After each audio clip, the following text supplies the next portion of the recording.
Savage. What's going on, savages? Welcome to another episode of the Savage Snowflake podcast with me, Jeff Leach, your friend, your lover, your mother, your brother, your sister, your teacher, your diligent student, and of course the guy who comes around sometimes and just trims your hedges because I like topiary. How are you doing, guys? Good, I hope. It's been a very busy week. I've been getting fit again.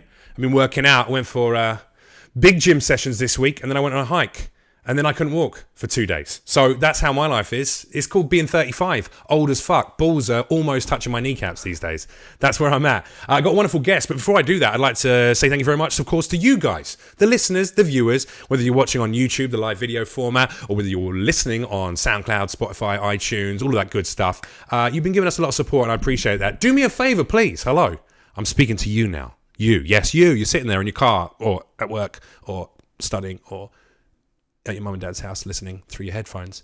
And I'm saying to you that if you really like this podcast, do me a favor. There's different ways to support it. Either you can head to patreon.com/savagesnowflake and donate a little bit a month. It could be as little as $1 a month. When was the last time? Look, you'll give a homeless guy $5, and I know I've got a home, but I'm kind of like a homeless guy. I look like a homeless guy. So why not give me $5? Alternatively, just do me a favor and review it. Go to iTunes, go to Spotify, hit that 5 stars. Let people know if you're enjoying it. Share it with your friends. That costs you absolutely nothing. Tell all your family, your friends, tell your enemies. Bring them along. I'm sure I can turn them around. Also, thank you very much to our sponsors. We've got Boundless Tech over here, the finest purveyors of vaping technology. If you do like to smoke a little flower, a little oil, a little resin like I do, then check out all of their products. The ones that I use most are the Terra and the CF710. You get all those different heats so you can get the best cannabinoids. You can get all those different flavors, all those terpenes that you can't normally get out when you just burn it up in a carcinogenic format. Check them out. If you use code SAVAGE over at bndlstech.com, that's bndlstech.com, use code SAVAGE, you'll get 25% off all of their amazing products. I'm going to get you high for cheap. You're welcome. And also thank you very much to manscaped.com, the finest purveyors of downstairs trimwear. That's right. If you're a hirsute gentleman like me, well, not right now. I just trimmed it. Can you confirm, guest? Look at that. It's all nicely trimmed down, right? The balls, smooth as fuck. Like a couple of pool balls in a chamois leather. Gently caressed, moisturized. If you want to have that same feeling, maybe you want to give that to your loved one, your partner, your boyfriend or girlfriend, then do yourself a favor, get your trimmers, get your lawnmower 2.0 from manscaped.com. Use code SAVAGE for 20% off all of their products. You'll also get a free level travel bag that is very nice, and you'll also get yourself free shipping on every order. I really can't recommend it enough. No nick technology, SkinSafe. It's never going to nick your balls. I've been shaving, getting stuck in there. I did the arsehole today because sometimes you need a puckered bumhole. It just made me feel good about myself. But it's 20% off. Go and use the code SAVAGE at manscaped.com. All right, my guest today is a gorgeous comedian, writer, and actress, Andrea Carlisle. How are you? Hello. Also I should mention, one of the things that I like most about you is that your dad looks like an Asian Elvis. Yeah, he does. And Christopher Walken. Do I just look at you? Fuse. Yeah, you just talk to me. Okay. Don't stare at yourself. This is not Gold's Gym. You don't need to make an Instagram video. Okay, sorry. People normally look at themselves a little bit because they can see themselves on the monitor. Oh, yeah. And then after about 5 minutes, they go, oh, yes, that's irritating and weird. It is, yeah. I should just look at the guy that I'm talking to. Yes. Hello. There you go. Eye contact. It helps with eye contact, which people don't do in Los Angeles. I know why, because they're so desperate to see someone more important to talk to. Or they just don't give a fuck. They're just, or they feel uncomfortable, which I've always been a big fan of eye contact. Yeah? Yeah, in general, I just think it shows respect for the other person. Yeah. So if you're not looking at someone, it's because you're going, I don't care for you very much. Yeah. Where is the weirdest place you've ever employed that, where you've just gone, no, I'm just, nah. Usually if I'm in a bad mood, if someone like pisses me off and then other people are trying to talk to me, and I just won't look at them because I'm just like, that should be a sign like I don't want to talk to you right now. Oh, I was thinking more like during sex, for instance. If you just started looking over the guy's shoulder, that would be off-putting. Or, potentially, or at a funeral. I actually have I'm really sorry to hear about your lot. Yeah, cool. All right, Auntie Susan, get the fuck out of my way. Do you know what I mean? Yeah. Well, during sex, I just close my eyes and act like I'm really enjoying it. I'm just enjoying it so much, I have to close my eyes. See, I'm with you, but I just can't see through the tears. Oh, wait. Oh. But men are visual. You have to look. But you can look down. To enjoy sex? Yeah. You could look down or... Right? Men are visual. I'm trying to work that out. I mean, because I am very much, I'm a voyeur. So I'm maybe the wrong person to ask. So for me, I'm very stimulated by viewing. So a girl's sending me videos. I love that shit because I like the idea. And when they're talking to me and they're looking into the camera, they're going, I'm thinking about you, Jeff, and they're playing with their pussy. That for me is like How many of those do you get a day? Not a day. I don't get them a day. And actually, I only get them from, one person I want to get them from right now. But I also do I like voyeurism, I think. Yeah. So yes, when I'm having sex, but I'm not like looking at myself. I'm not giving it the old, American Psycho, like that when I'm fucking behind a girl. But I do like to stare into a butthole or see a vagina gripping my dick. Trimmed butthole. Trimmed, yeah. Or braided. Yeah. Ew. I just want to know she spent a little time and effort. That's all. Oh my, braided. Yeah, like little Jamaican beads. So. What would you do if if a guy disrobed and he'd like put a couple of little Jamaican braids into his, a couple of beads? I'd start laughing. Really? Yeah. I mean, I've laughed. I laugh a lot during sex. Yeah. Is that weird? I laugh after the guy comes. Really? Yeah. No, I think I feel like that's a complete fabrication. No, I think like right now, just because. Because you're having sex with someone with a tiny penis. No, I don't know. Usually whoever I'm having sex with, it's someone that I can joke around with. So it's like, we just kind of like crack jokes afterwards. Well, I told you that my buddy Terry that I work out with thinks you're very attractive. We were talking at the gym and he's super into funny chicks. Is he going to watch this? Yeah, he might listen to it. Yeah, he does listen to the episodes. Well, tell him I want to suck it. No, I'm just kidding. Yeah? Okay. I'm kidding. I forgot what he looks like already. I mean, very handsome and very muscular. You know exactly what he looks like. I don't know. I feel like there's certain people in the world who love partners with senses of humor, and I don't mean just like the normal sense of humor. Sorry, I'm trying to change audio settings while I do it. I don't think that. I'm not talking like the normal sense of humor. I'm talking there's some people who are very attracted to funny people, comedians, orators that hold crowds, and I don't think I'm one of them. Well, because you do comedy. Yeah, but I admire when a woman is funny. I admire it, and I find it. I want to be their friend, but it doesn't make my dick hard. It's not something that makes me go, oh yeah. It probably does if it's effortlessly funny. She's just like naturally. But if it's like a girl that's like, hey, I'm a comedian, I'm going to make you laugh. If that's how a girl talks on stage as a comic, if anyone talks like that on stage as a comic, I would be very, very disappointed in their set, I think. No, it's more a case of, I guess, being attracted to something you can't do, maybe.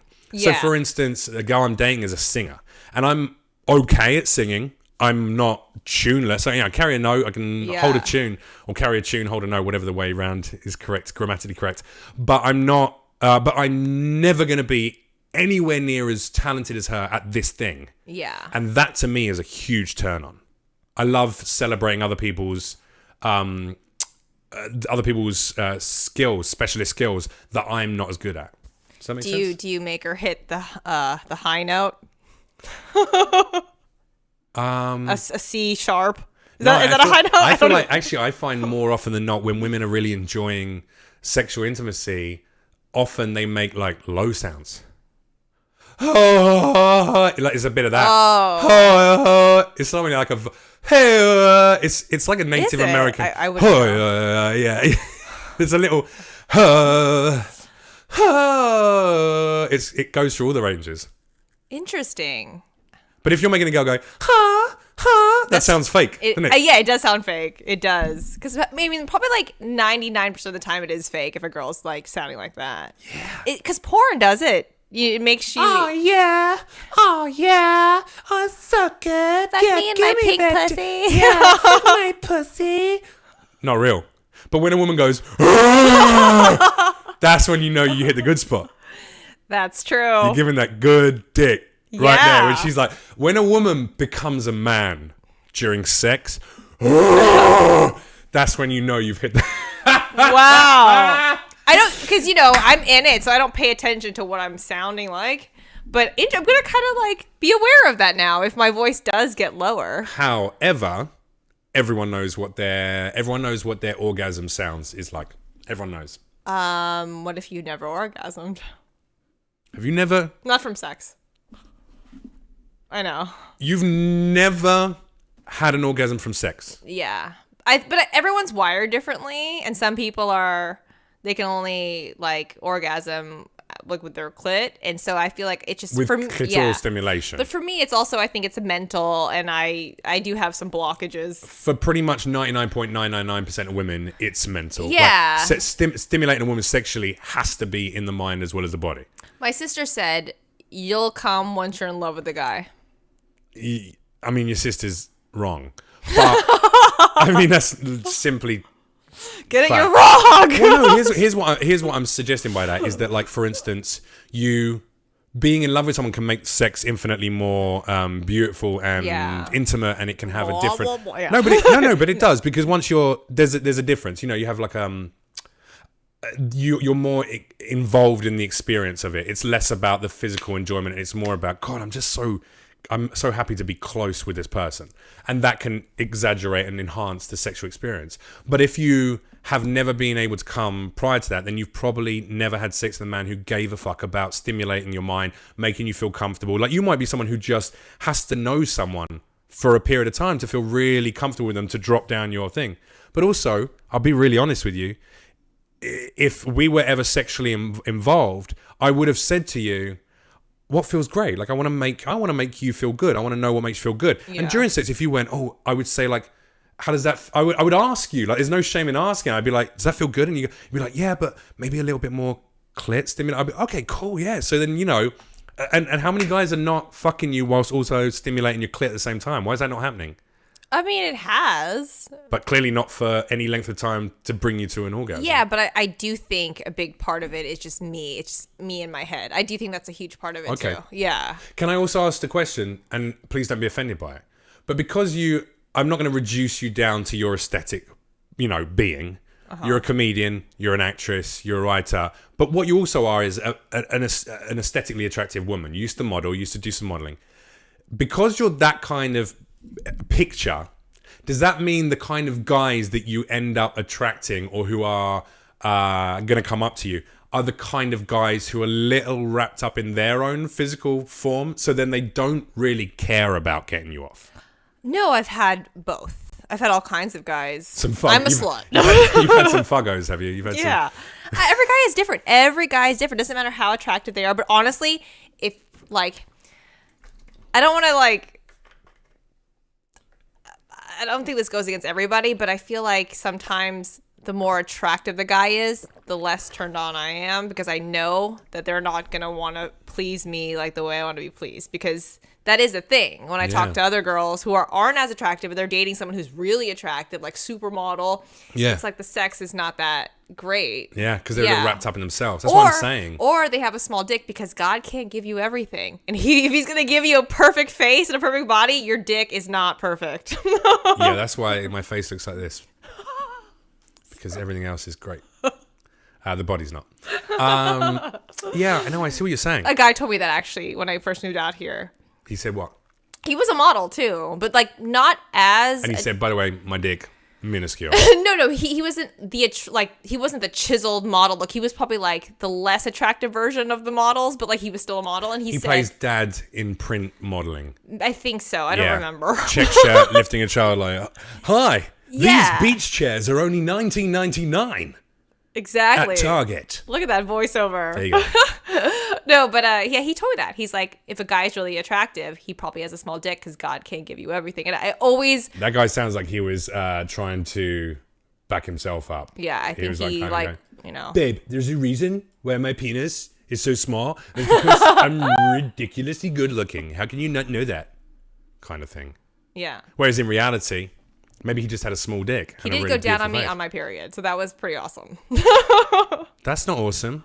Yeah, it is. A girl is more sensitive when she's on her period. It doesn't matter. That's not. I had a tampon in.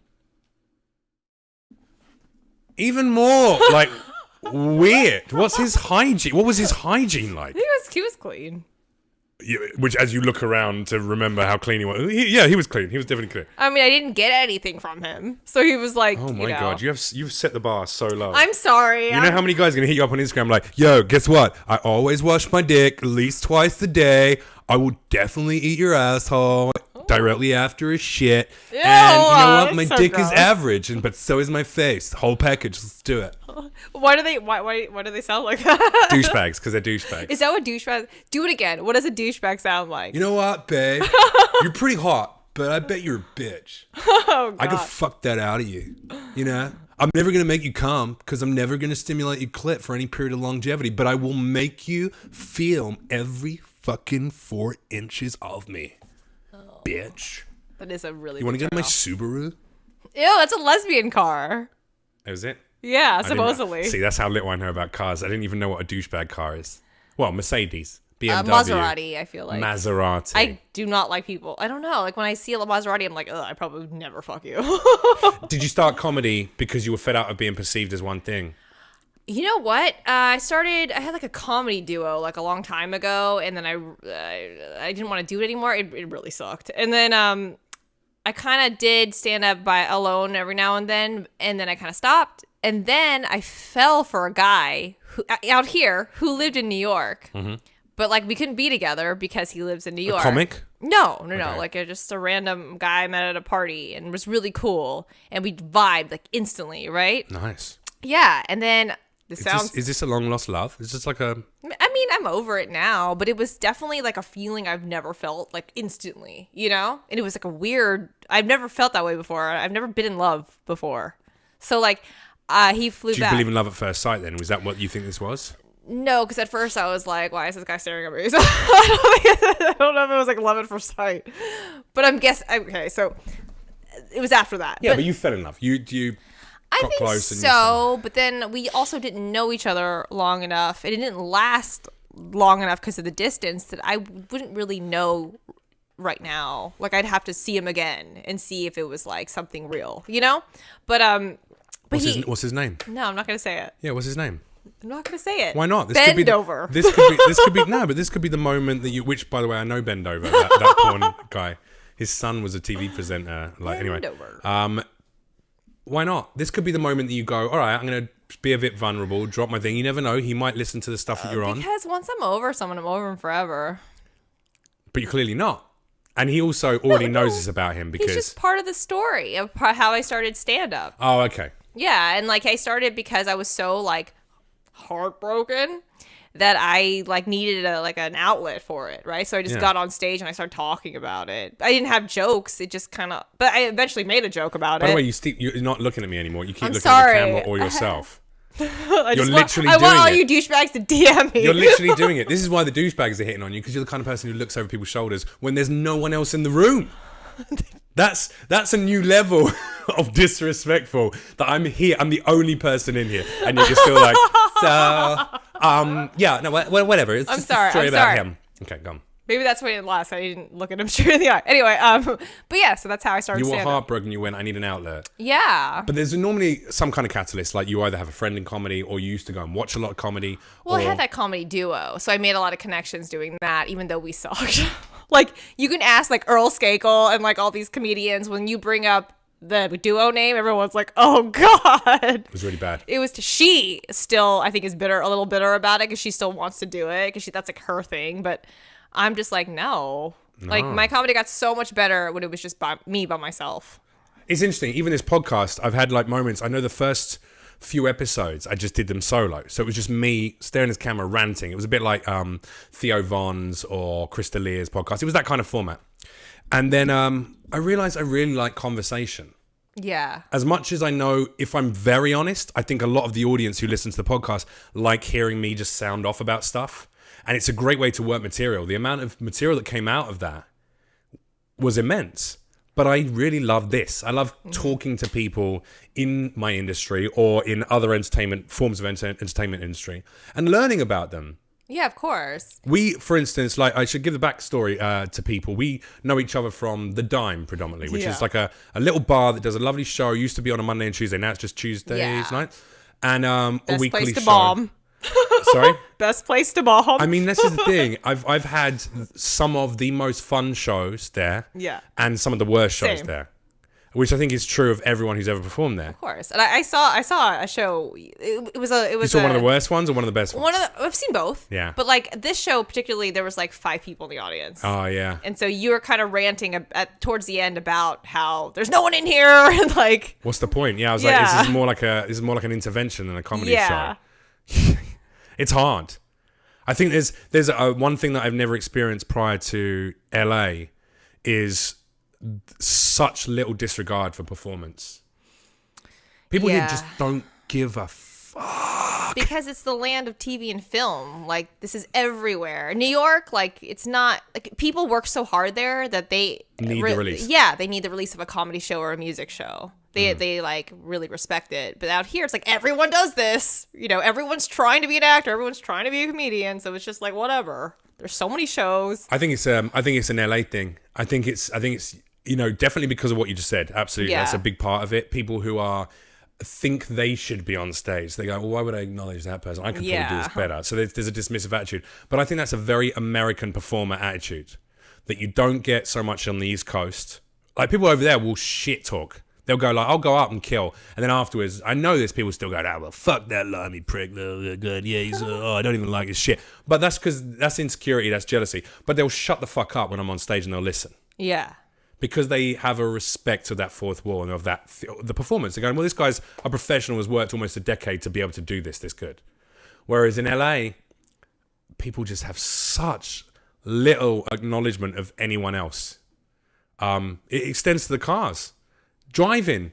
I saw a guy on his fucking Kindle the other day. I saw a guy driving his car whilst looking at a Kindle. That's the second guy I've seen doing that. One was on a freeway on the way to Vegas. One driving in LA. And it was slow moving like cars, but he was still driving. He was still operating a vehicle. And he was just like this. And he was like going, oh, and like stopping and then going, fucking idiot. No, yeah. And people are already terrible drivers. And half of the reason is because they're doing other shit while driving. Like, thinking about themselves. Yeah. Looking over other people's shoulders. Yeah, exactly. I mean, I got hit twice by those kind of people. Oh, whilst you were in your own car? Okay, yeah. all right. While I was in my own car texting. I'm just kidding. I'm kidding. Are you though? No, I don't text and drive. I really try not to. I have gotten pulled over by like texting like as I was slowing down at a light, and there's a fucking like cop on a bike. Like I've gotten pulled over that way, but like actively driving and no, I don't do that. What's the dumbest thing you've ever done in a vehicle? Like driving the vehicle? I guess, yeah, or like not giving driving. a guy a head. You gave a guy a head in the car, yeah. That's happened to me recently. While you were driving, or while the girl was whilst driving? I was driving, and it was dope. Wait, you didn't give a guy a head whilst you were driving? I was. I actually have a joke about that, but you were driving the car, no, and you were like, no. You were like, all right, looks good for the next 30 meters. Okay, just is that hang on a second, red light. Is that how girls give you head? Like that? I heard that's how you do it. That's what I heard. Yeah. That's the sound that they make. Voracious. That's what it's called. Voraciously sucking the D. I know. I love how everything turns into sex. Well, with me though, I'm just like that. Me and you make a lot of jokes about sex, we talk quite openly sexually anyway. I've always been like that though. Yeah, me because, too. Like, that's something everyone can relate to, and everyone likes talking about sex. Sex is one of the most human things. Yeah, everyone loves. Also, it's so tied into so many other facets, I think, of humanity, like love and heartbreak and empathy and understanding and insecurities. All of them are tied to the physical form of sex, and what precedes it goes after it. You know, dating, sex, children, relationship, marriage. This is all related. So I don't think I don't get up and do a 15-minute set all about sex, but there might be like a couple of gags in there about sex. That's it might be how I feel too. 3-4 minutes of sex, and then 11 minutes of whatever, politics and heartbreak and blah, blah, blah, I blah, blah. try not to talk about sex because I feel like every female comedian talks about their vagina and the guy that they're fucking. You know what I mean? And so I really try to stay away from talking about that now. I'll add it in a little bit because people like listening to that stuff. But then I don't like have a whole set about, I met this guy and we fucked and this is what he sounds like when he comes. Like, no, like I'm not going to talk about that. I feel like every female talks about that. Are there passions of yours that you feel like no one is even aware of because they don't bother asking you? Passions in what passions, sense? Things you're passionate about and interested in that people just wouldn't know because they just go, oh, well, let me just always talk to her about either comedy or aesthetics, or her look. You know, you probably get a lot of comments about your looks, and then, or sex if they're trying to fuck or whatever. I really love talking about like aliens. You're into and, like, aliens, conspiracy theories. I don't really watch a lot of that shit anymore because I live alone and it fucks with me. Yeah, I don't want to see you That's fucking turning up to the dime anymore. with a tinfoil hat on. No, yeah. I mean, that's why I don't get high anymore. Because one time I got really high and I watched I forgot what I watched, some alien shit. And then I watched like a conspiracy theory thing. Was it Zeitgeist? It was like something like that, right? And then I freaked myself out. I freaked myself out to the point where I thought the government putting newspaper in the windows and like. No, I was like, the government's in my phone or some shit like that. I mean, they are. That's not a conspiracy theory. Damn, I just texted someone today, because tomorrow's my birthday, and I was like, hey, if you have any Coke, can you bring it? And I was like, shit, am I not supposed to say Coke? you text in, hey, have you got any Coke? Can you bring it? Is not. I don't think they're not looking for that. It's more a case of, all right, let's get the, drop the C4 off at blah, blah, blah, blah, blah. They're more worried about that shit. Or 7 keys are on their way on a plane. Do you know what I mean? That's what they're But people who are doing those kind of deals use burner phones, Yeah. They use a phone. That's smart. And they talk on the phone. They don't send text messages, first of all. And they'll talk. Jesse Smollett should have done that. Yeah. Andrew Schultz saw Jesse Smollett having a little brunch the other day in a restaurant, Really? just having a good old time, smiling and laughing. It's funny, innit? Funny, innit? Like he's not behind. How's he not behind bars? I don't know, because he's because he's a black man? I don't know. That's what you're gonna say. It could be I forgot how racist Asians are. It could be because he's black, because he's gay, because he's both. It's like right. That is a sensitive subject right now, because they can use that I don't know. I don't want to get into that because that's just No, he took a deal, didn't he? He took a deal. Yeah. But also, I think absolutely, he's certainly representative of certain things right now. That if the police came full force with him, well, the black community would be up in arms potentially. Some of them. Mm-hmm. I saw as many black people calling him out for being a fucking, an idiot who's just what his behavior did set legitimately. Set upon black people who are experiencing bigotry and racism. Yeah. It set them back because he just wanted a story. He wanted to be relevant for a minute so he could have a resurgence of career, whatever the fuck it was. It worked though. It made him. No, he didn't, because he's not doing that job anymore, is he? But it did get his name out there and everyone knows who he is now. Everyone thinks he's a fucking prick. I didn't know who he was until, I don't watch that show. No, me neither. I don't watch it. Yeah, I was like, who's this? But also, it's if his career isn't dead because of it, wouldn't that be a fucking travesty? Well, you saw him having a jolly good time at this place, or your friend did. He was brunching it up. Yeah, just so I think he's fine. He was eating all the eggs, all the scrambled. He had hash browns. You on saw him, there. or your friend saw him? Well, Andrew Schultz, yeah. Oh, he saw him in there.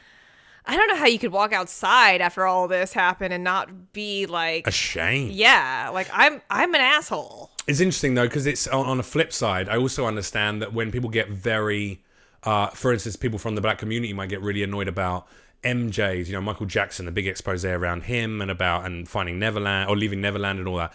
And I've watched it, and I already prior to that knew that a 30-something-year-old man walking around holding 7-year-old boys' hands who don't belong to him and sleeping in the same bed with them is pedophile behavior. Yeah. How you don't see that is crazy to me. However, I also understand some people from the black community going, motherfucker, you'll go. Everyone will go after MJ. But what about Elvis, who was fucking a 14-year-old, basically? When he first got to, the only difference is in that state, maybe it was legal, and then at that time to be with her. I think they got married when she was 15 or something. Yeah. So you're going, all right, well, hang on a sec. Yes, he did something that was wrong.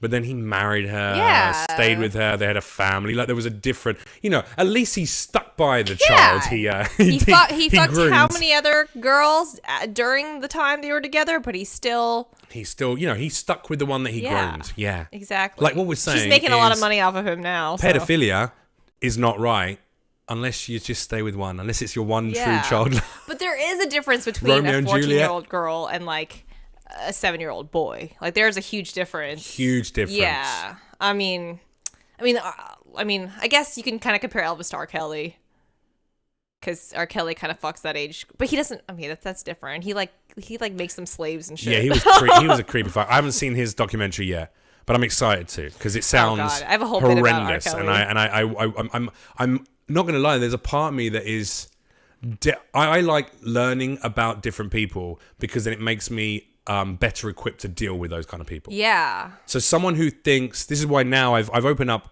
all my social media to follow people from different, I have like various programs that will follow people that completely think differently to me. You know, that people who are overtly right wing, for instance, or people who are SJWs. And I don't agree with either of those people, but I like to learn about them because it makes me better equipped to talk to them and deal with them and understand them.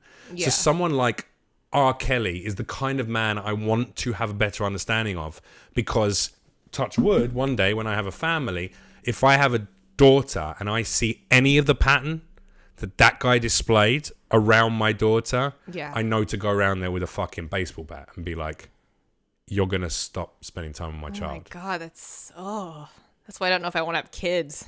Scary. It's scary. I mean, the world today is like, I mean, just a kid watching that alone, like, is like, what is that going to do to a kid's mind? I'll march over there and I'll say, listen, I know you've been hanging out with my 13-year-old daughter. Now you better stay with her and marry her. And that's the only acceptable way.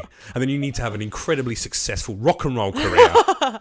And then you have to die and make a whole land about yourself, and then she has to run it. Boom. And if you don't do that, then I'm fucking out. I'm going to break your You're going to be the kneecaps. best father in the world. Allowing the grooming of your own child. Not sure if that's on the list of best dad strats ever. Were you a fan of R. Kelly growing up? I mean, some songs. Maybe like Stop Looking at Yourself. Maybe like two songs. Maybe like How Do I Look from that angle? Good? You look good, yeah. Thanks. How about now? No. Okay. I like some of his songs. You know, he's one of those kind of people that you go like, all right, you hit the club, and then you go, I believe I can fly. That plays at the club? Yeah. You obviously don't go to clubs. Yeah, I used to. Wait, I was talking about Chess Club, but that's all right, whatever. No, I don't know, like, whatever. What other big R. Kelly songs are there? Ignition remix. Is an ignition and then oh my God. Coming straight out the kitchen, and I've locked you to the radiator, living your pigeon, cause you're only 12 years old, and I know that you're mine. And I'm gonna pee upon you and I'll film it, okay? Exactly. And I mean, I still can't stop listening to that song. Is that bad? I really try to delete all of his shit, but that song is just so fucking good. It just puts me in a good mood. You make a great point, actually, and you pose a really good question, because I was talking about the MJ documentary, and I was talking to a lady about it, and she was going, so what does that mean for you now? Do you now not listen to Michael Jackson's music? Yeah. Because in your mind, you're certain he's a pedophile. And I was like, that's a really good fucking question. Because I'll be honest with you, if the guy was alive, I'd boycott his stuff. I wouldn't want to support it. I would actively be going like, all right, this guy fucking sleeps with children that aren't his. Whether he sticks a finger in there and jerks off into their butthole, or whether he just holds their hand and grooms them, it's not right what he's doing. So don't listen to his music. But then I'm like, I can't undo the hurt he's done. And he was such a prolific genius musically. Yeah. It's like, well, can I still appreciate what he created whilst also loathing the man? I mean, plenty of people watch Woody Allen movies, but he's a fucking scumbag. Yeah. He would have loved you though, wouldn't he?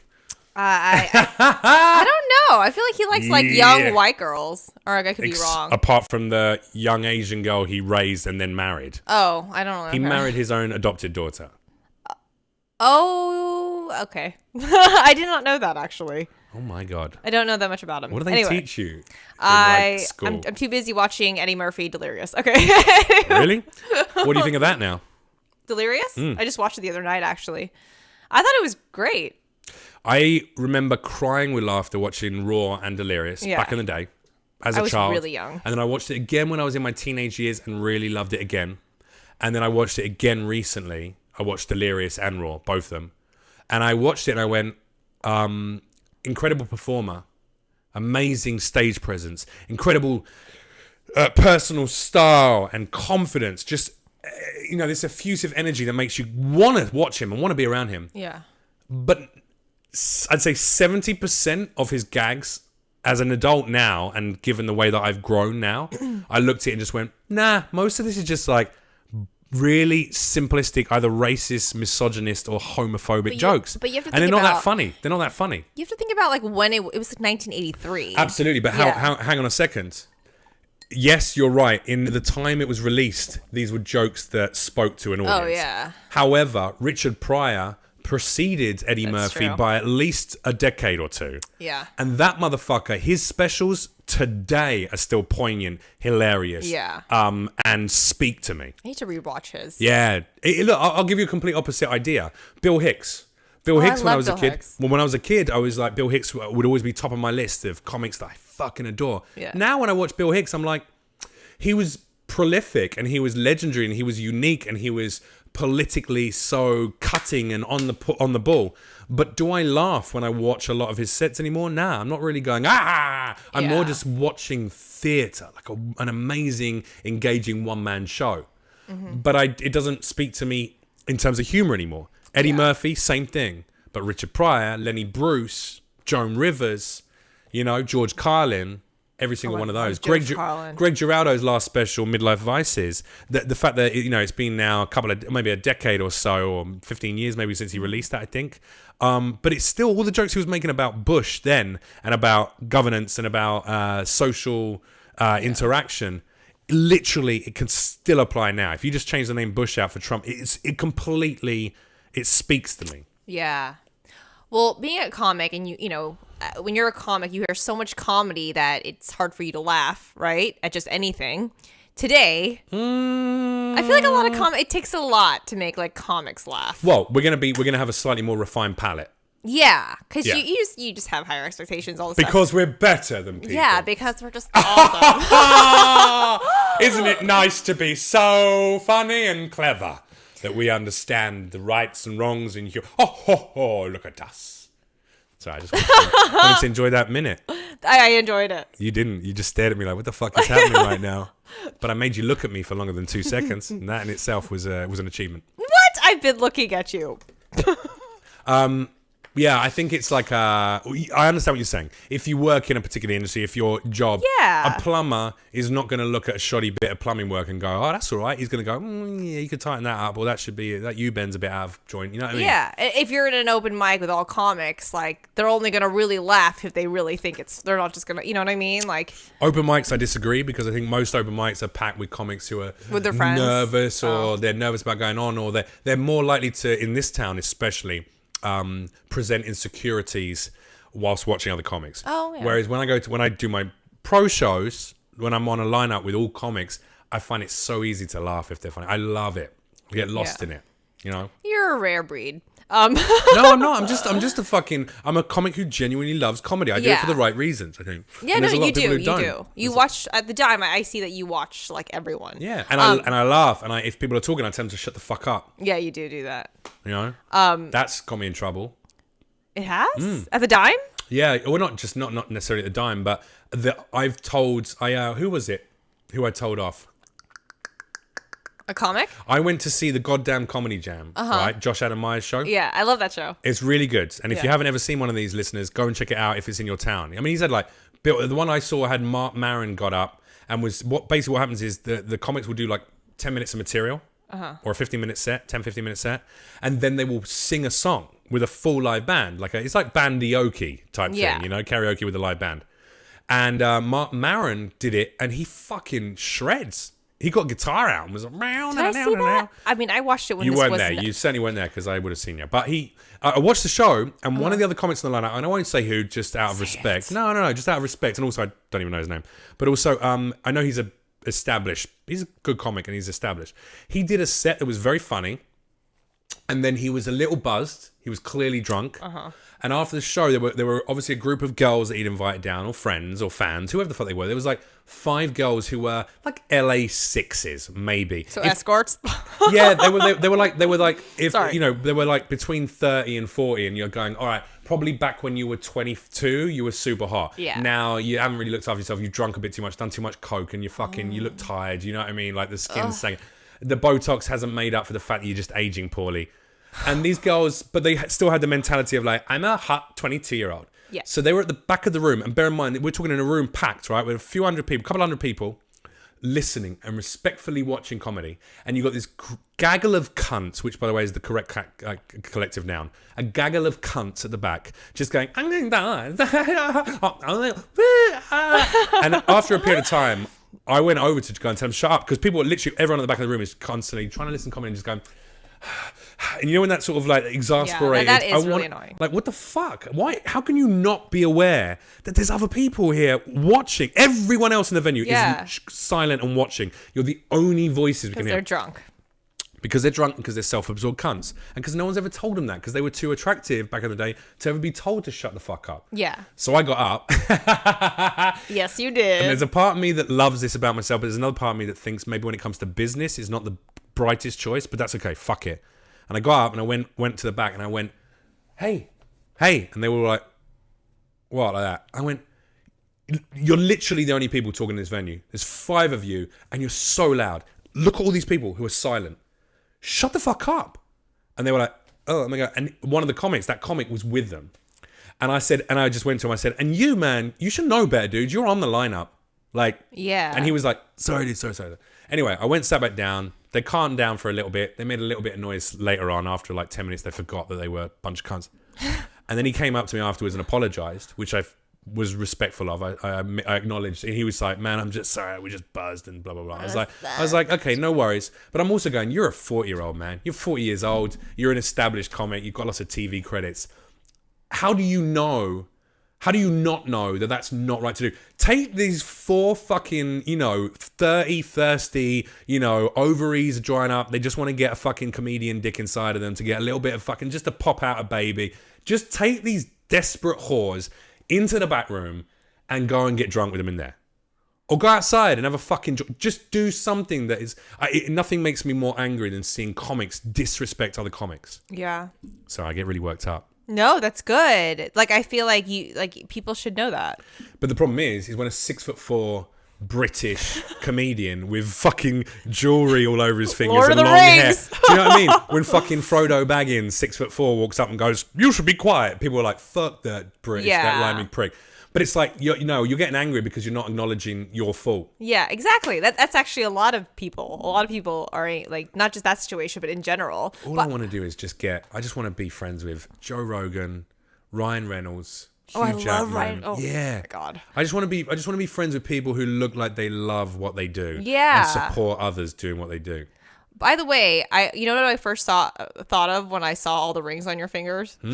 I used to think, like, I wonder if he ever fists girls with all those rings on. I mean, that's a ridiculous thing to think. No is the answer. No. I'm not saying I wouldn't fist a lady if she asked me to. I'd go, all right, well, let's work up to this. See, I always turn everything into sex. I don't mean to do it. It's just natural. Actively meant to do that. But I do think like Why that. Why did you think? First of all, how many guys are out there running around just casually fisting women? Secondly, who would do that with a handful of really sharp metal giant rings? What do you think I am? I'm sorry. No, dead serious question. What kind of a piece of shit do you think I am? This is before I even knew you. But no, I just thought that. I was like, those are a lot of rings. They're like really big, sharp rings. Yeah, well, I take them off when I get home. I'm not wearing them now. You think I come home and just disrobe, just be like, baby, tonight we're going to have the best fun. And I fucking pull the shirt off, dun, dun, dun, put on some fucking sexy music. And then I like fucking R. Kelly, put my R. Kelly mega mix on. Do you know what I mean? Just fucking this remix to ignition, pull the trousers up, boom. I've just got like a fucking spiked dildo casing on my cock. Are you ready to fucking take this? I'm sure that's a category on Pornhub. There is something for everyone. Kink.com. Oh. Kink.com. See, Definitely not That's a little Pornhub. too much. I don't know. I'm going to try it, though. Yeah, you do bring things back to sex. I do. I just think it's funny because that is what I thought. I mean, not like, does he actually do this? I think it was more like, it'd be really funny if he fisted girls with all those rings on. It was more like along those lines. Wow. Yeah. Yeah, you were not part of the movement. And then in my head, I was I can't like, see you at the Pershing Square March every year. No. Nah. And then I thought in my head, like, I started calling you like Lord of the Rings. A lot of people do that, or Game of Thrones, which is why I have that joke at the beginning. Or Russell Brand, or Chris D'Elia. Do you hate that? Yeah. I think it's. I think it displays laziness. The worst thing is when a comic does it. I've had so many comics get up on stage after me, and I know what it is. I'll get up on stage and I'll do well. And then they'll be a little intimidated. Yeah. And so the first thing they do when they go out is go, "Oh, wow, we didn't know Russell Brand was going to be here tonight." And I look at them and I go, that is the laziest hack shit you could ever have done. And now, any respect that I could have had for you, any respect I would have shown you as a comic, which I will always show to any other comic, whether you're a fucking open micer or a 20, 30-year professional, I will always listen and give you the respect of keeping my mouth shut while you're on stage. But if you do that to me, if you come after me like that, first of all, I know you're hack. I know you're shit. Because no good comic does that. No good comic does that. I don't think they're trying to put you down, though. 100%. Oh, you think so? 100%. It's their insecurities. They're going, he just did well, and I can if I can bring him down a minute to try and make myself look good. But it often backfires. I hate comics that do that, especially like hosts. It's like they just trying to like they're trying to like make a joke in between like their comics or whatever, and they just shit on the comic that just went up. I don't like that. Hack. Yeah. Because they're never going to do anything. They're never going to go anywhere. They know that. Yeah. They know that. So it's like, how can I bring everyone around me down a little bit so I feel like I'm in a similar place? And it's like, nah, fuck you, man. I mean, unless they think like, oh, I'm just trying to like make a joke, like. If that's them trying to make a joke, they should give up comedy. They should give up comedy. Give up comedy. If you've ever got on stage after me and made a joke about me looking like Russell Brand, give up comedy. Shit, did I ever do that? No, I'm kidding. Have you ever done that? I don't know. And if you had, I probably would have pulled you out. Because I don't think of Russell Brand when I see you. I just don't. We're going to shut the fuck up, Ali Wong. I've been like, touche. There you go. Oh, wait. No one's going to get you pregnant, so you can't even do her act. That's true. That chick, man. I feel like she should, in the credits, in her thank yous, because I went to see her live, actually. I paid money. Wow. I went to see Ali Wong live here in Los Angeles at that lovely venue downtown. You know, Forum? One big theater there, and it's all like neo-gothic outside. It's very beautiful. And it was a great show. She's a very, very funny woman. But it makes me laugh because she's been pregnant every time. Yeah. So I'm like, she should probably give a thanks to her womb. Like she should put a little mention in her thank yous. Have you ever met her? Thanks to my womb, just for always affording me such beautiful babies. You should I can tell her carry that. around. I will if I meet her one day. Maybe a little mention. Yeah, I don't think I've ever met her before. And she'll go, "You fucking hack cunt! You look like Russell Brand." And then she'll walk up. No, I've heard she's a nice lady actually, and pretty cool. I mean, she is really funny. She's great. Who are other comics that you love? Like I saw Donnell Rawlings the other night, like live. I mean, he did a spot at the Dime one night, didn't he? Yeah, he did at the Dime on Tuesday. Oh no, he did a spot. No, I'm saying he did a spot prior to that, like maybe a year ago almost, or 6 months ago at the Dime, and I was on the lineup with him. Yeah, and he fucking killed it. I cry from laughter when I watch him. Did he do his stick about the Me Too stuff? Well, no, he was more along the lines of like R. Kelly, Michael Jackson, because that's okay. yeah. But he has this bit I've heard before about like how white women will call the police for everything. Yeah, I mean, that's he has this whole. I'm not gonna say it because he obviously does it a lot better. Sure. Because he does like impressions of them and stuff like that. But I would like. There are a few comedians where I'm like crying, and I'd never seen him live, and I'll be honest with you. Prior to that night, I had no idea who he was. Yeah. Because I don't know most of the big names in this country. I know the ones who've made it over to England, maybe, or who I see on a special, whatever. The superheroes, and then a couple of like others that maybe had a prominence in Europe. Yeah. But that guy, it was amazing to watch a seasoned professional of God knows 20, 30 years. Mm-hmm. But he got up. I remember the room was okay. There was me and a couple of other New York comics on the lineup towards the end. Mm-hmm. And we just fucking lifted it, and it felt amazing. I was like, yeah, we fucking took care of that. And then this guy comes on at the end, and Adam's like, oh yeah, we got a special guest at the end, blah blah blah, Donnell Rawlings. And I was like, don't know who he is, but I'm like, all right, cool, well, you're welcome, Donnell Rawlings. We've really warmed up the room, which we did, me and the other two comics. And then he got on stage, and he just fucking my little arrogant headspace was just blown out the water, because he took what was a great room at that point and made it an exceptional room with his stand-up. He's so fucking funny. Yeah. But I think after a certain point of time in comedy, you give less of a shit what people think about the way you deliver material, and that ends up making you so much more raw and honest, right? My comedy definitely got better after I just stopped giving a fuck about everyone. In what way? I just kind of. So I started opening up for Jeff Garland. He has like 4 openers, and I'm like, I saw your video on Instagram where you were advertising that. Which, by the way, you were wearing a dress top. Yeah, and it was low. Not just low, Andrea. it was borderline areola popping out. It was literally, you should have just been in one of those tiny little triangle bikinis. Hey, I'm trying to pull a Kate Quigley. No, I'm kidding. I'm kidding. No, but you're not kidding. Can I ask you an honest question? Huh. Do you actively, and be really fucking honest with me, right? Yeah. This is what we do here. Is there a part of you when you go like, okay, I want to advertise the fact that I'm performing with Jeff Goldblum? That's a great credit. That's a cool thing to advertise your friends, and it's obviously a reflection of you doing good comedy and being recognized for that. When you do that though, do you honestly go, all right, I want to dress sexy and provocative because I want people to also find me attractive in this post? Nope. 100%. Really? I was already wearing it. It was actually a night. It was like a dress shirt, but it was a nightwear thing, so it was just naturally low. But no, I don't. It was more a lady of the nightwear thing. Yeah, it's tie dye, so no, I don't think so. But no, I don't think like that. I know there are a few comedians right now who kind of get on my nerves because everything is about their cleavage and tits. I'm sure you know who I'm talking about. Yeah, I mean Instagram comics especially, but and I don't like that. Like I purposely wear things that cover my chest. Like, well, aside from now, but you always look you've always looked sexy. You've always looked dressed sexy whenever I've seen you. I always wear like jackets or like sweatshirts or whatever. I just don't I don't like that because then everyone thinks that all the rest of the female comedians like have to do it and that we do that to get stage time. And I don't like that. By the way, I'm not and I've been guilty of this in the past of like commenting on people that I thought were friends or whatever, or mentioning to them going, hey, listen, you're going to be perceived a certain way because if you dress a certain way, that's how you're going to get perceived. That's just the facts. Yeah. So if you dress very provocative and sexual when you're performing stand up, the attention will slide from your comedy onto a little bit. I mean, look at her. She's dressed up like she's doing an Instagram photo shoot. Do you know what I mean? But that's always backfired. Making a comment about how a woman dress is never going to be a thing that is ever going to be taken in any kind of positive way by anyone. You're not going to get your dick licked from that. That's for sure. Not what I'm after, but also I understand what you're saying. But my point is, I'm not judging it. I'm just saying I also think there is 100% some women in comedy and some men in comedy who go, I will sell my sexuality. Look, Matteo Lane. Matteo Lane is a triple threat. That motherfucker can dance. He's got a beautiful singing voice, and he's incredibly funny and talented on stage.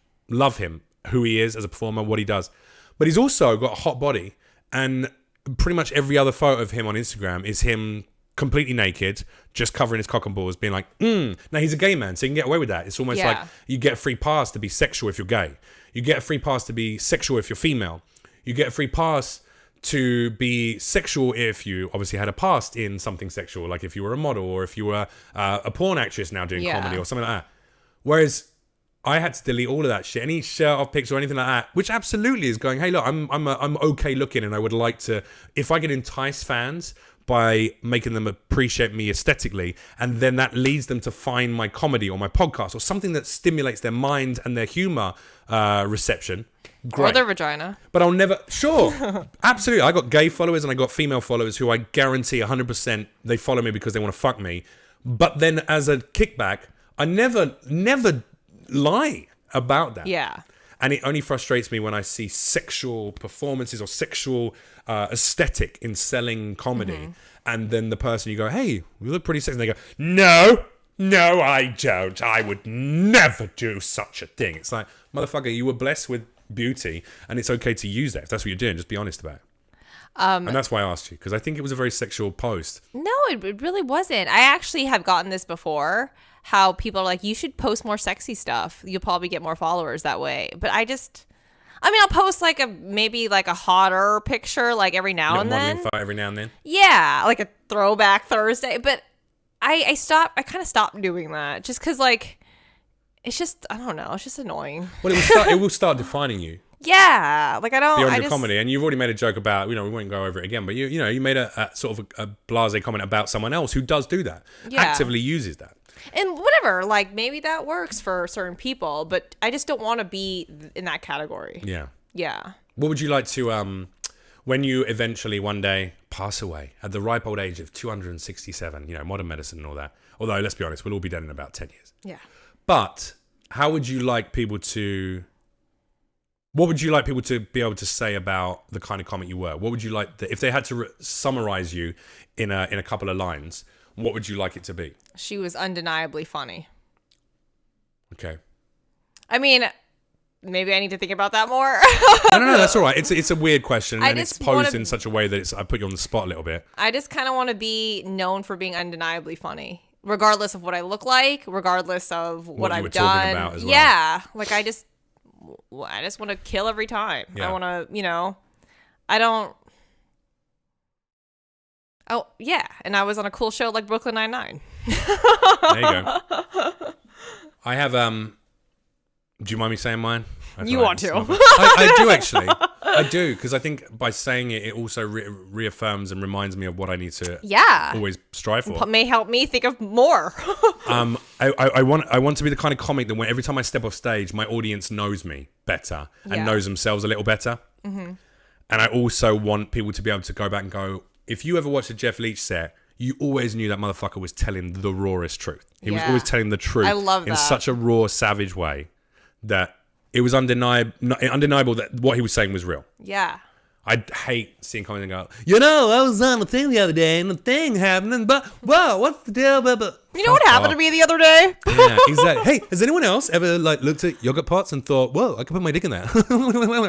Nah. I want to get up on stage and go, God, you know that raw fucking hurt when you've been, ripped apart with someone that you love, blah, blah, and then make a joke out of that makes people go, God, I do know that feeling. And thank God he gave me a joke to help release me in a small way from that. And also now I know he's real. He's gone through that shit. Or he's, I mean? They feel closer to you.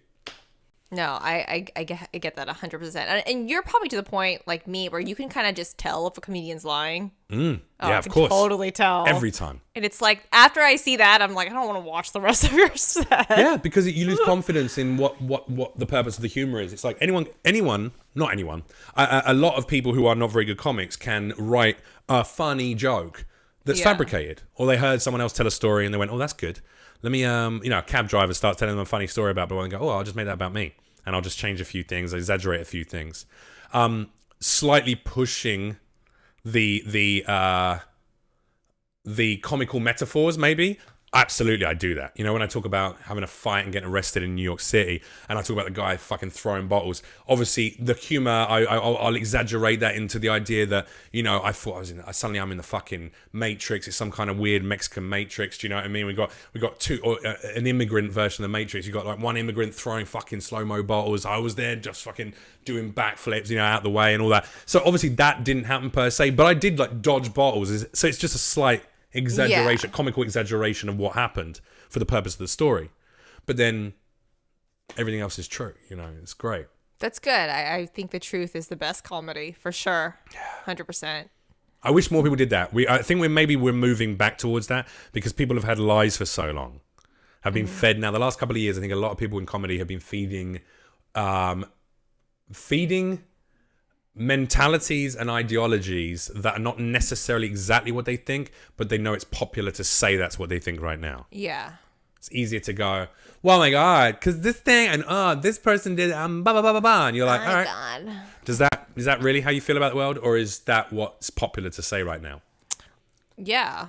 Or do they just write it down and they're just rehearsing their whole, script? Well, I mean, yeah, but I got no disrespect for that because some comics, that's how they work. They will write out word for word what their gag is, and they will learn it, and they will practice it, and they will recite it. It's not my favorite form of comedy in any way, shape, or form, but it's not. It's professional, and people have been very successful with that. Yeah. Think about all the one-liner comics. Gilbert Gottfried, I'm pretty certain, writes out his jokes one by one, and then he tells them one by one, and that's how it does it. But that's okay. That's his thing, And he has a great voice. That's not his real voice, but yeah. Oh, it isn't? Nah. Oh my God, I didn't know that. Yeah, when he's just one-on-one, he's been like, hey, yo, okay, yeah, what's going on? Oh, I want to know what he really sounds like. Yeah, just like an older American dude. I mean, okay, I understand. Yeah. And then he gets on camera and he goes, I know that first time I saw your eyes. I always thought that was his real voice. Yeah. I think a lot of people do. God damn it! You need a niche. Yours is you're an attractive Asian girl. No. How did you not get a role in fucking Filthy Rich Asian? Because I'm too tall. That always goes against me for a lot of auditions. Because not even just Asian shows, but just, a lot of lead actors are short. I love the idea that we should shoot a show. We should write a comedy show, right? Comedy series where we're all cast super tall people. Me, you, Derek Gaines. There you go. I got a black and Asian and a white guy already, and an immigrant. Perfect. That's it. We live in a house together. And then we'll get like one famous star who's always being considered reasonably average to tall because of how they do it. Bradley Cooper. And then he turns out, and we don't rearrange all the thing. We don't give him an apple box to stand on. We don't do that. And he just walks in and he's like fucking here on all of us. Hilarious. Yes. Hilarious. Well, wait, what would it be called? It'd be called fucking Bradley Cooper's short, isn't he? It's a working title. It's a working title. But it has to, like, whatever voiceover is saying, like the big. How are the rolls down there? It took me a second. Sorry. Yeah, you're off the project. I'm sorry. If you don't even get that like quickly enough, I mean, like, maybe the delivery wasn't right, but I feel like no. I was just thinking about the title and how funny it was the way you delivered the title. I'm gonna have to call up Ali Wong now, aren't I? God. She's short as fuck. She's tiny. Yeah. You're eating a lot of apple boxes. Maybe she's the big star. Yeah. That is a good idea, though. But a lot of lead actors are short, so that's always a thing. If I'm in an audition and they ask my height, the first thing I already know it's because the actor's short. Yeah. Yeah. So do you just lie? Well, I did shrink. I went to the doctor. It was like last year, and I'm 5'8". I always thought I was 5'9". Yeah, but remember, how old are you now? 30. I'm turning 31 tomorrow. 31 tomorrow. You should come. What, you having a In party? more ways than one. Oh, thanks for the invite. Thanks for the forced upon set on the spot invite. It's all right, I'm busy tomorrow anyway. What day's tomorrow? It's Friday. Actually, I'm not. At night? No, I'm actually not. I'm doing casual drinks. I'm not going to say where yet. I'll tell you in private. I mean, this won't go out until next Thursday. That's true. Anyway, we can talk about it after the podcast, but thanks for the invite. It felt really honest. You're going to shrink. Everyone shrinks. Yeah. But I do feel like Asian women and Latin women, they really shrink, right? With my height, I don't really mind. Because, when I was younger and modeling stuff, like, being taller is great. But then now, I'm like, I don't mind shrinking an inch or two. You're going to hit 5'1" one day. I know. That's great. I'll just look up. But you know how wise I could give head you're going to be standing so up. wise. That's another racial stereotype, right? You're going to get really small, but you're also going to be super wise. I'll be coming to you in like 30 years' time. I'll be coming to you and being like, young comics will be like, hey, Jeff, how did you get to where you are today? I mean, hard work, but, there are some secrets. What kind of secrets? I go, let's go meet the Oracle. And then we'll go down to the Dime, and there's a little they've converted the disabled toilet into like this little room, and you're in there with a ball and stuff, and we come in, you're 5'1", super wrinkly, tits still perfect, and you just sat there with a little solo, you're like, oh, come closer, young comic. And they're like, because you've got an Asian accent now, because these are all stereotypes. Okay. And then the guy comes in and he's like, hey, I really want to just succeed. And you're like, you must focus on sex joke. Bit racist, that, I love how you said stereotypes and my tits were like, is that a stereotype? Yeah. Asians have perfect tits? Well, no, but I mean, like, they'll stay up there, right? Don't they stay all right? Sure. Oh yeah, I'll give it to you. Don't yeah, they, sure. Don't they say, all right? I don't know. I was trying to soften slightly the grossly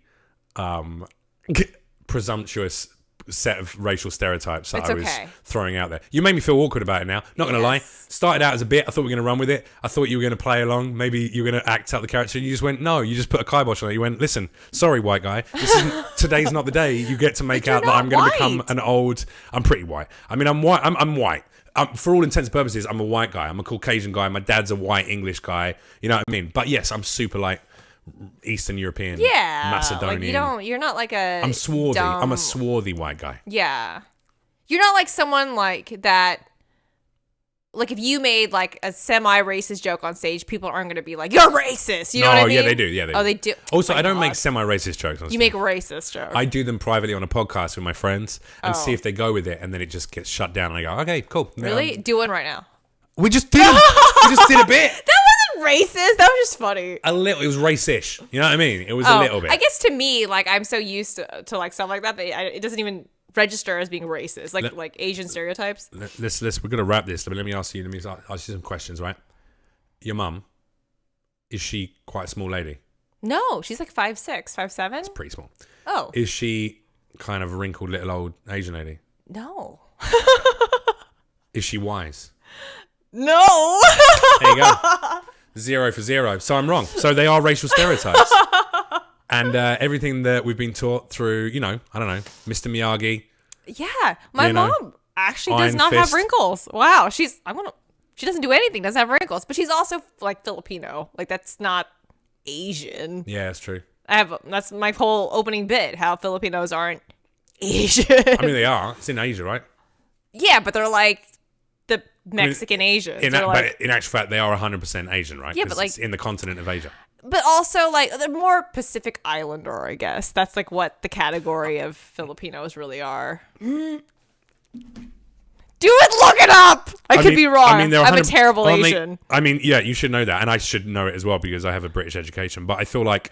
nowadays, it's more Pacific The Islander. Philippines is in Asia. It is, but I mean, it's, like, Pacific... Like, people, like, consider it Pacific Islander sometimes. I'm going to look this up.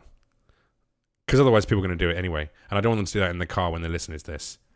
The Philippines is a country in Asia. I know it's a country in Asia, but So people consider it Pacific Island. No, they don't. Only in America where they don't know where the fuck anyone's from. That's what I meant. This is like brown people in America. When people go brown people, I'm like, what do you mean brown people? People actually say that. All the time. That's how people describe it. The only races in America, according to a vast majority of Americans, are white, black, Asian, brown. That's it. There's 4 categories. That's probably middle America. That's not like... This is most of America. And then when I go, well, what's brown? And they go, well, like Indian. Okay, so like Indian, Pakistani, Bangladeshi. Well, that's Asian. Filipino, Asian. So all of that goes there. White, sure. White, European, whatever. Black, sure. But where are we talking? We're talking about from the islands. We're talking like Jamaican, Barbadian. Yeah. Are we talking Bayesian? Are we talking from fucking Africa? Are we talking from South Africa? These are different places, man. I know. It's a very frustrating thing that people don't even... Until people are educated to understand where people are from in the world, no wonder they're fucking so backwards and racist. It is. That is an American thing for sure. Yeah. Yeah. I mean, I don't think in like cities like LA or New York, it's like that common to say stuff like brown people. I mean, yeah, they do. I've heard a lot of people say brown people. I haven't heard. I've heard it because I'm from Texas. I've definitely heard it there. But like in LA or New York, I don't really hear. I want to become racially ambiguous. You can't say brown people in New York. I mean... Yeah, you can. People say Really? it all the time. Yeah, people always say brown people. Oh my God. Comics as well on stage, get up. And it's not Brown considered like people. racist. They just go, oh yeah, well you're a brown guy. Where are you from? I'm from India. And they go, oh, okay, cool. Well, what's that like? How's it all going? How's it all going out there? Like, well, the gang raping of women and blah, blah, blah, blah, blah. It's more Pakistan, but yeah, it happens in India a lot. But, they don't know anything about the world. This is the problem. People are so wrapped up in America being the best country in the world, they forget there's other countries out there. Do you think America is the best country in the world? Fuck no. Yeah, I don't. Not in any way, shape, or form. No, I think America is a great country. Yeah. And I think it's full of great people. I think it's incredibly poorly run. And from its inception, from the European inception, after the genocide of the people who actually lived here, they have fucked this country from start to finish. It's a business. It's not a country either. Everything's about money. Yeah. America is a business and the government is upper management. Yeah. I mean, healthcare alone is a terrible issue here. I mean, in like... I really love when we spend the last 10 minutes Sorry, of the podcast. I'm sorry. Okay. No. It's my fault. Let's talk about sex. This is all yeah. Who do you? Which continent do you most like to fuck? Yeah, no, but you're right. I think it's always been about money. Yeah. But that is, again, this is a juxtaposition that a lot of people can't understand from me, especially as a Brit and an immigrant. When I say I fucking hate the way this country operates, and I hate the governance of this country, and I hate the way that people are treated, they go, "Well, why don't you fuck off back to fucking England?" It's like, I hate a lot of shit over there as well. I hate people You like can that. love a country and you can love the people of that country and still hate the way it's being run. Exactly. Or how And the people are being treated. I don't think America is the best country because of the way it's run, and I'm an American. I was born here. And also everything that's amazing that people like to talk about in America, the sports, the fucking, the art, the culture, all of it's from everywhere else. None of it's from here. Mm-hmm. The only thing that they could identifiably call an American continent culture would be Native American, and they fucking eradicated that. Yeah. So it's like, all right, well, I don't know, man. I get very conflicted. I think I'm in a conflicted place. I want to be a bit of something. I just Do you want to stay here?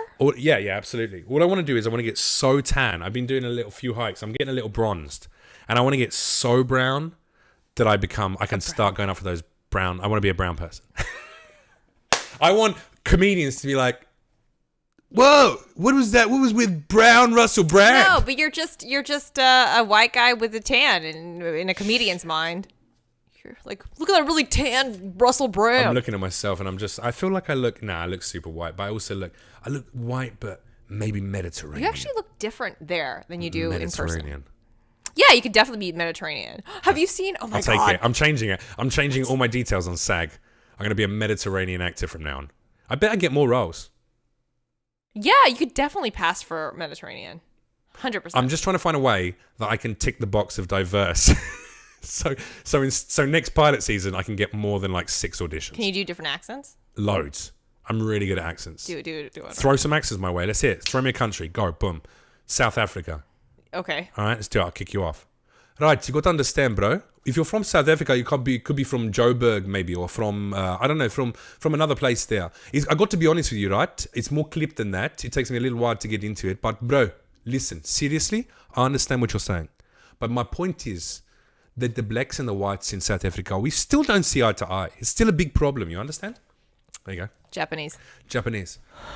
I understand very much that you can give me this power, but I will take it from you. Bit racist, that one. I was waiting. It's just an accent. It's not racism. I was waiting because every time I ask a guy to do a Japanese accent, they're always like, does oh, they always start like that. Japanese accent, I understand. Yes, you come, please. You can eat your food now. No, I can't do that one. No, not very well. I can do old, wise Japanese man. Do one. I just did it. That was old wise? I have to tell you Oh, I guess so. serious story about when I was child. My village was treated very badly. They get very angry for no reason halfway through a sentence. That's so true. That's my impression of an old Japanese man. That's so true. They'll start off very calm. I see great promise in you, Andrea. You could be a great warrior. And then it's like, whoa, what the fuck's going on? Like the cocaine kicks in. What? There you go. Go, next. Indian. Hello, sir. Can I help you? That's an easy one. I'm through to. You're through to Gupta. I would like to help you today. What is the problem you're having with your HP Hewlett Packard printer? Yeah, okay, that's an easy one. Yes, sir. I understand. What about Hey, listen to me. Come here. Hey, Bobo, you come here now. What are you doing? What do you think you are doing? Oh, that's why it's called Nigerian now. You got to listen. Listen to me.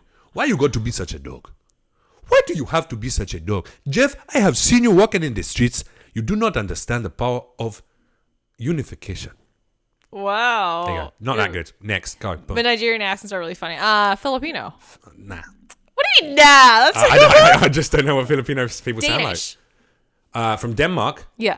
Yes, so I base my Danish on a guy that I used to be friends with from Denmark. He's called Thomas Hyllestad.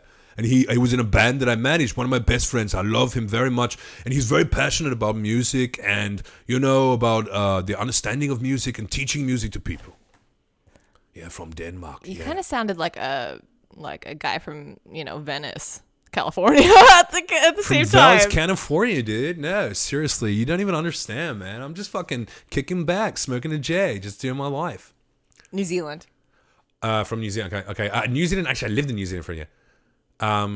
Right, so New Zealand is a lot like Australian. Yeah. But the difference is, like, in Australia, they go up at the end of every sentence, and they always inflect that way.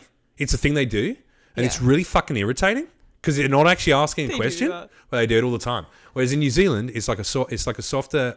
It's like Australian, but it's a little softer, and it's more the rounded words. So in Australia, it's all bouncy and stuff like that, but in New Zealand, it's a more relaxed kind of talk. Plus, if we go in New Zealand, then you might have some Polynesian kids, some Maori kids. They're like, bro, sir, what are you saying to me, sir? I swear to God, sir, you don't even understand. If you call my mum, I'm gonna be dead, sir, because the mother is she's the disciplinarian in the family. You know? Don't fuck me, sir. Come on. Why are you gonna be like that, bro? Brazilian. Hey, from Brazil. Well, it's like Brazilian is like from Portuguese. Yeah, from Brazil. From Brazil, I come from Brazil. I was dancing there. I did capoeira with all my friends, and then I came to Venice, to Los Angeles, to find my fame. Not that good. Basic bitch. Oh my God. You're gonna be offended by this because I don't care. Oh my God, seriously, you're the worst. I had the most delicious this mimosa the other day. It was incredible. And it made my pussy kind of smell good. I don't know. Is that true? Is that true? Is that true? Thanks very much. Can I get a job? Can I get a job, Hollywood? Fuck's sake. I mean, you're very good at your accents. I'm not going to lie. Can I just say, I appreciate you letting me take a whole solid 7 minutes to just do accents. If anyone's still listening to this right now, thank you. I appreciate you going through that with me. It didn't serve any purpose other than me getting a chance to showcase some abilities. You now know that you can do a 7-minute set of accents. I could do a 25-minute set of accents. Oh, there you go. I'll go Scottish, I'll go Welsh, I'll go Irish, I'll go fucking Jamaican, I'll go, where else? Egyptian. German, French, Italian. Can you do Brooklyn? I can do like an Italian when I go New York, I'm like a Italian Jew, Italian or Jewish, like, hey, what are you talking about? Come on. Hey, Tony, you're being an asshole, man. You're being a fucking asshole. Come on. What are you talking to me for? I'm in New Jersey. I'm living there. New Jersey. There you go. Come on, Yankees. Oh, I miss New York. Yeah? In New Jersey. Yeah, it's just like it's just different there. Okay. Well, there you go. You used to live there, What right? have we discovered? We discovered that you don't know where your people are from in the world. We discovered that I'm clearly need the validation of my friends of different colors and races so I can do impressions of them. Mm-hmm. We're both very funny people and pretty handsome. Like, I mean, I'm like an LA, maybe like a 6. I'm sure you get a lot of women You're out like here. you're like an 8 or a 9. You're killing it. You're killing it. And what else? And that we both just want to be remembered for being good at our art rather than our incredible jawlines. Undeniably funny. Our unbelievable bone structure. We'd rather be known for the jokes we tell. Yeah. I feel like this was one of the most beautifully arrogant podcast episodes we've ever done. Really? Yeah. Am I the first girl? Fuck no, I've had loads of women on this podcast, yeah. Oh. It's a pretty 50-50 split. In fact, there was a period of about 3 weeks where I only had girls and I was like, wow, I've had like 5 female guests in a row. I should probably get a guy on. All comics? Mm-hmm. One of them was a porn actress. Ooh. One of them was no, all comics. Which porn actress? Well, I've had a couple on here. I had Sophie Dion, who's very prolific. She's like we found out a stat the other day. She hadn't shot until this year. She's now about to do 2 more scenes, but she hadn't done a porn scene, shot any porn for 5 years, and she was still number 6 ranked on Pornhub for the most viewed person and searched for person. That's pretty impressive. Yeah. That's like Dave. She's the Dave Chappelle of fucking. Isn't that funny?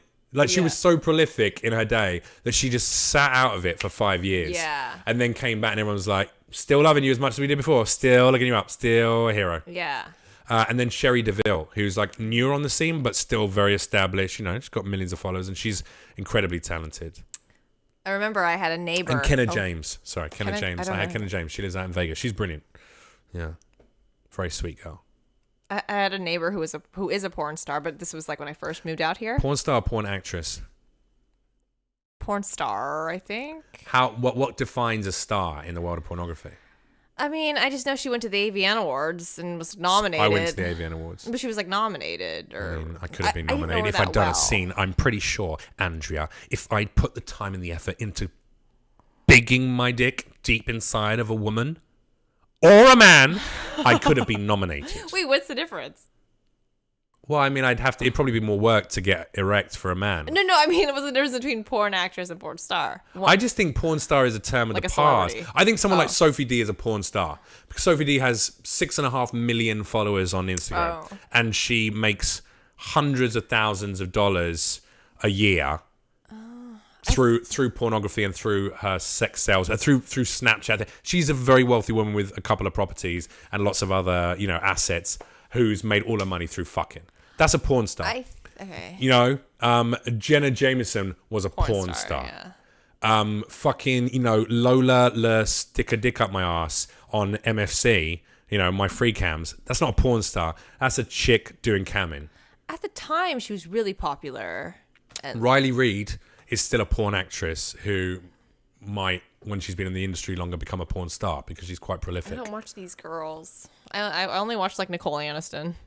You don't watch pornography? I do, but I don't I guess I just don't remember their names. Do you watch pornography for the man or for the For woman the woman, or for both? Yeah. Yeah, because the woman the woman makes the video, and I think the men are never. They're not really seen. With They're props. always like Men are creepy. props in They're porn. always like creepy looking and shit. All their props. Like, oh. Some of them are really good. Some of them are good looking, like a handful that can actually work regularly. But they also a guy's a prop in porn. Yeah, totally. It's all about the girl. The camera's like zooming in on the girl. It's not like the guy. Yeah. With a slight fisheye lens to make the pussy look a little more ripe and ready, and the dick look a little girthier than it is. I can't do close-ups on pussies.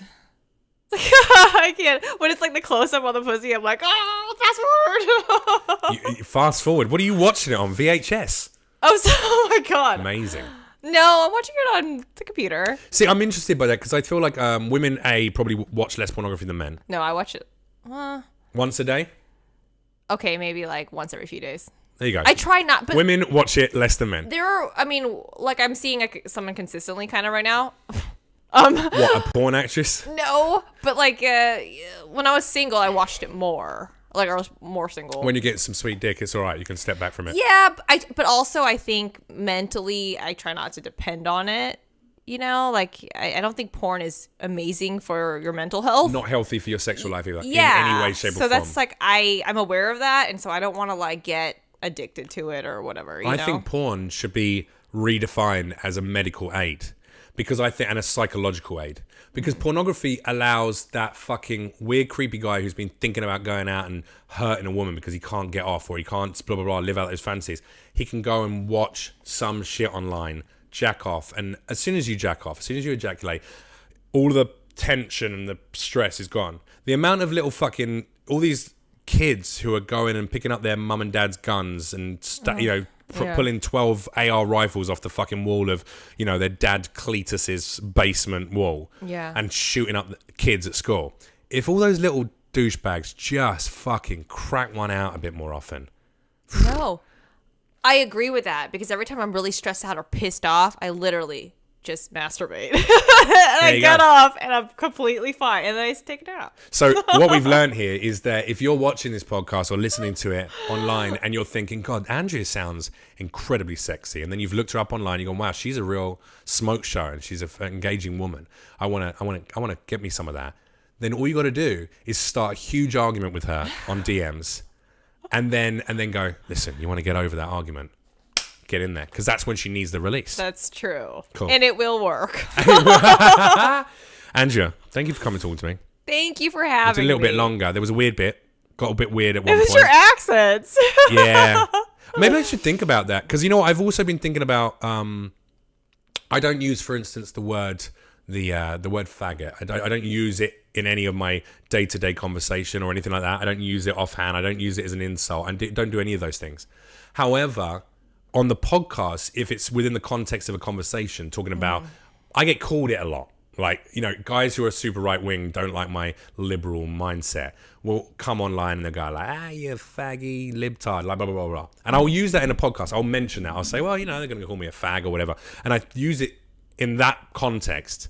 But I've realized that I've got like gay friends who, if they heard me saying it even in the context of a podcast, might be quite offended by it. Might hate that. Go, how could you even say it? Maybe just say the F word or whatever. And I'm reevaluating that in the same way that I have to reevaluate how in England I have such a big multicultural group of friends. My closest, my family back in England are Asian, German, Australian, Greek, white, black, Jamaican, African, like from all over the world, Indian, Pakistani, Bangladeshi. I have such a great melting pot of buddies there who are my closest that I'm so used to the way that we talk about race and we do voices and stuff that we understand. If they do a voice, if they go, oh, well, look at me, I'm just a white guy, I'm not going to be offended by that. In the same way that when I go, oh, you are very strong, young buttercup. Like, my Asian friends are not going to go, he's being racist. He's going to go, he's doing a character. He's doing like a characterization of a stereotype of a thing that it's not harming me. It's like, but I have to reassess because in America, it's such a, people use race and light joking within the world of differences in our races to harm people. that I've had to start reassessing what I say and how I do it, because I don't want to be I don't ever want to be part of the problem of racism or bigotry. I don't want to encourage that in any way, shape, or form. I'd like to stamp it out. And I realized that I don't know. I think it's a difficult time now to be. I want to be as genuine as possible. So when I make jokes, it's because I have friends of so many different cultures. I feel like they do that with me, and they do it too. And it's like, that's okay. But when I'm speaking to an audience who I don't know all of them personally, you gotta see how people are gonna take your words out of context these days. Very scary time to do comedy. It is, yeah. Unless you're an Asian woman, then you can say whatever the fuck you want. No, not really. I mean, I've never said... A little bit. Yeah. I spoke to Derek Gaines the other day, a comic who I love. And he's a beautiful... He's hilarious. Black New York comic. And that motherfucker told me on the other day, we were talking about acting and stuff, and he's been killing it. He's been getting some really great stuff. He's on The Last OG on TBS, you know, the Tracy Morgan show. Yeah. He's been doing some great things. He was on Will and Grace, like a couple of episodes of that. He's doing very well. And we talked about it, and we were talking about pilot season, and he said what I wanted to say, but he said it.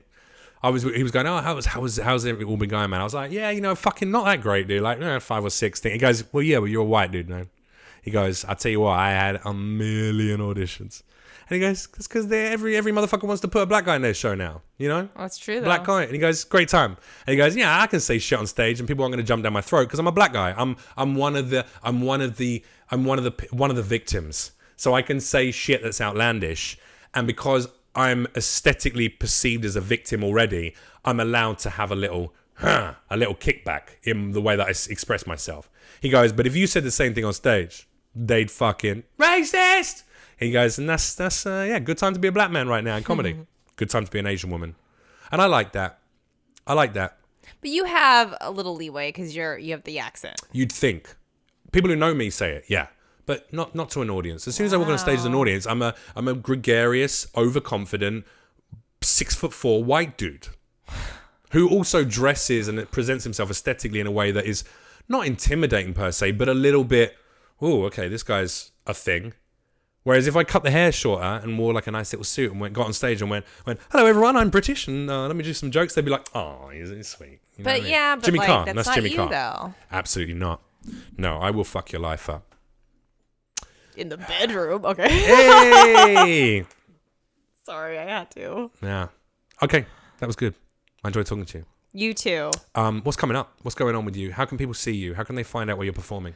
Oh, well, on my Instagram, it's at Andrea Carlisle 1, AndreaCarlisle with the number 1. And that's pretty much everything. Okay, across the board. Yeah, and you put details of your shows up pretty regularly. Oh, yeah. I mean, every time someone asks me, when are you performing next? I just say, look at my Instagram. Yeah. Yeah. It's the easiest way to do it. Yeah, because there's a lot. It's like, I don't know which one you can go to, and I'm lazy.